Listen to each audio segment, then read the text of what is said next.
But the whole time I had extended grace. I didn't judge them, which would be a tendency I would normally maybe do in my past. But now I'm validating this new intention of mine.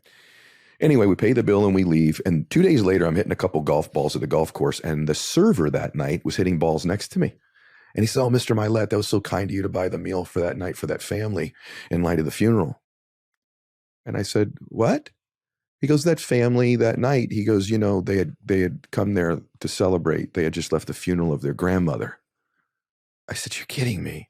And he said, "No," and the grandmother would come in here with them. They're a very close family. The kids don't normally behave like that. And the mother that night was so down. It's her mom. The kids are extra close to her because their husband, when he was deployed in Iraq, the grandmother lived with them and sort of raised them. God. And so they had just left the funeral that night and were having the dinner. And I went, there you go. You never know what someone's carrying. You don't know the burden they're carrying. It hurt people hurt people. People in pain typically will create pain for other people. And I was like, what a blessing that I've got to this point in my life that I do extend grace even when it doesn't seem like somebody deserves it, because you don't know what they're carrying. So I validated that intention with my behavior, and thank God I did.